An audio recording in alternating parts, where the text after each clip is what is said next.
You had to punt 2 or 3 times in a row.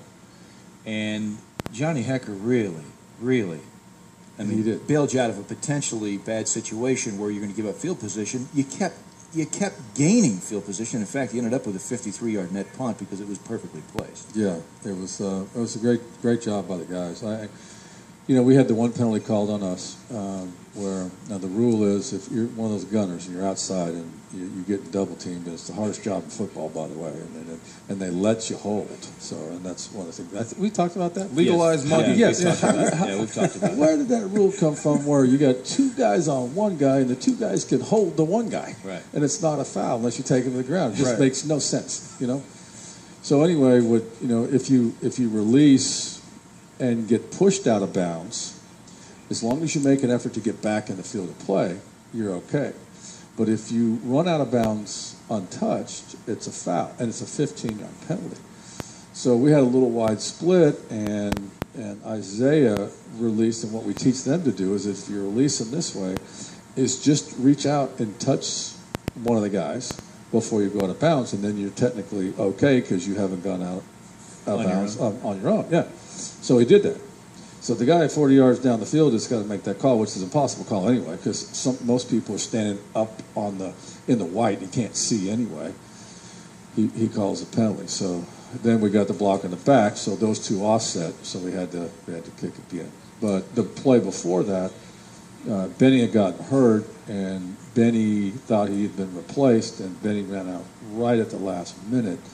And so we had a legal substitution, and they had a holding penalty. So there were offsetting fouls, 2 consecutive punts. The third punt, he just drained. He drilled it. Nailed great field position. As a former punt returner yourself, I would think you'd appreciate that, but wish it had been in play 30 years ago, where 2 guys can double a gunner and still hold them.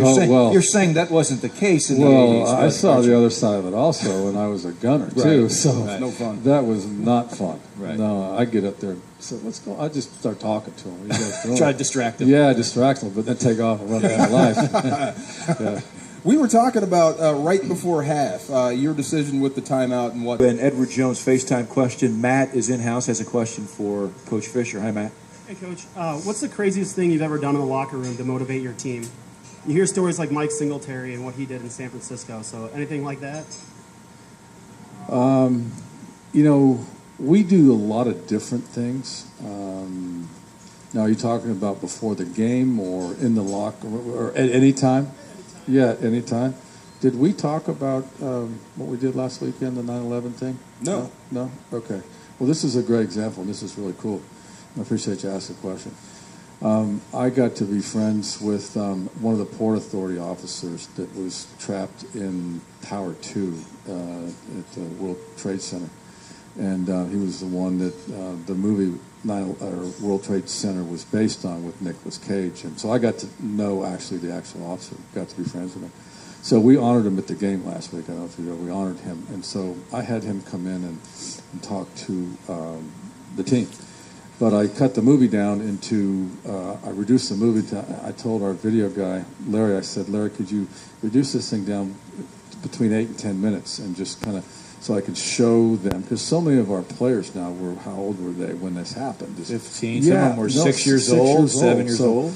So anyway, we're looking at this movie that's just kind of reduced to like an 8 to 10 minute highlight, and then I introduced Will, and Will came in and he talked to the team, and they gave him standing ovation. It was a really cool deal.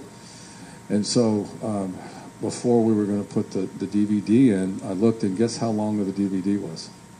9 minutes and 11 seconds. Oh my goodness! Wow. Okay. Wow. Is that cool? That is cool. Okay, Wow. It gets better. Go look at last week's play-by-play. Our 4th and 1 stop against the Seahawks, there was 9 minutes and 11 seconds left in the game. Wow. Not cool? Wow, that is cool. Yeah. I almost got a chill right now. Oh, no, it was. It was really. I mean, So, we do things like that. I mean, to answer your question, I've had a lot of different speakers, in at times. But my big thing with, and you guys have been through it, the last thing you want to do is be ready to play at 9 o'clock on Saturday night, right? Right. You want to eat and go to sleep. So the motivation thing at 8:30, 9 o'clock on Saturday night is it's a little different. We kind of use them, I've had magicians, and I had actually at one point I had Coach Boone, Herman Boone from Remember the Titans, the actual coach. He came in, and I introduced him to our team down south, a few years ago, which was cool.